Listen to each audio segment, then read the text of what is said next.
मैं यही बात कहना चाहता हूँ कि जब भी मौका होता है, ना तो वहाँ पे एनएचआई के अधिकारी होते हैं, ना तो जो वहाँ पे कंपनी काम करती है, ना तो उसके जो मैनेजर होते हैं या साइट इंजीनियर होते हैं। लेकिन मैं एक बात और कहना चाहता हूँ कि जिस तरह से जो वो कटिंग की जा रही है, बेअवैज्ञानिक तरीके से की जा रही है, आने वाले समय में वहाँ के गाँव को जो है वो खतरा बना हुआ है। हर समय जो है वो गाँव के लोग जो है वो अपनी समस्याएं जो है वो वहाँ के साइट इंजीनियर होते हैं या जो भी मौके पर वहां काम करवाता है उसको बताते हैं, लेकिन कोई भी जो सुनाई एनएचआई के अधिकारी नहीं करते हैं। तो मैं तो उनको आगाह करवाना चाहता हूं कि अगर ऐसा ही हालात रहे तो आने वाले समय में वहां के पूरे पूरे के पूरे एनएच को जाम किया जाएगा। नहीं तो वो जो लोगों की जो समस्या है उसका हल करने के लिए एनएचआई के अधिकारी जो आगे आए और वहां पे निरीक्षण करें कि किस बेतरीके ढंग से जो है वो वहां की डंपिंग साइट वहां पे की जा रही हैं। वहां के सारे जो नाले ब्लॉक कर दिए गए हैं। आजकल बरसात का समय, हर समय जो है वो वहां पे लोगों के घरों को खतरा बना हुआ है। और यही नहीं, साथ में जो लाइफ लाइन है पूरी पूरी की पूरी, उसके ऊपर कम से कम 50 के करीब जो है वो वाटर सप्लाई परियोजना है, इरिगेशन की परियोजना है, उनको भी जो वो खतरा बना हुआ है। आने वाले समय में पूरी की पूरी सिल्ट जो है वो उसमें जा रही है। लोगों को पानी की पीने की जो अब समस्या सामने आ रही है। वाली बात है कि आपदा क्यों आ रही है, इसके ऊपर क्या कारण है।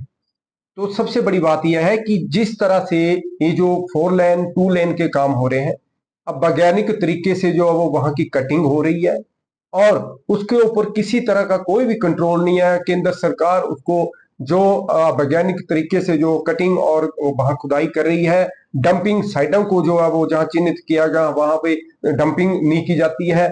अपने तरीके से जो है वो उनको खड्डा नालों को वो कंपनियां जो वो भर रही हैं, उसके ऊपर किसी भी एनएचएआई के अधिकारी का कोई भी कंट्रोल नहीं है। साथ में ही मैं यहाँ के जो स्थानीय जो अधिकारी होते हैं, चाहे वो फॉरेस्ट के होते हैं या जिला लेवल के हैं, मैं उनसे भी कहना चाहता हूँ कि आप समय समय पर जो है वो उसका दौरा करें और जहां जहां जो चिन्हित की गई है डंपिंग साइट है उनको भी देखें।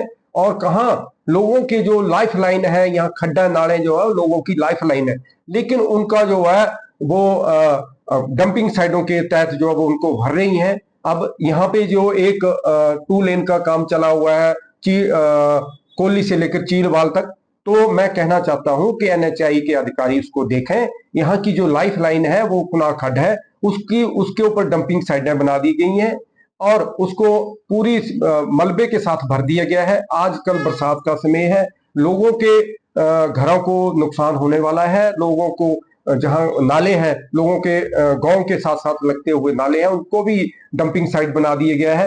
तो बरसात में जो वो नाले जो है वो एक दरिया का रूप जो उन्होंने धारण कर लिया है। तो मैं प्रशासन से भी कहना चाहता हूं कि आप जाइए और वहां की जो साइटें हैं उनका भी निरीक्षण करिए कि क्या बेतरीके ढंग से जो है वो कटिंग की जा रही है और बेतरीके ढंग से जो वो डंपिंग की जा रही है।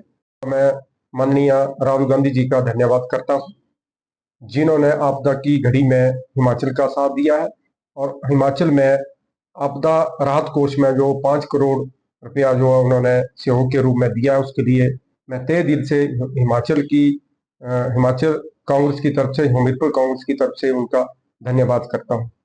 मैं आभारी हूँ माननीय राहुल जी का कि इस समय जो आपदा के समय में राहुल जी हिमाचल के साथ खड़े हुए हैं, हिमाचल के लोगों के साथ खड़े हुए हैं।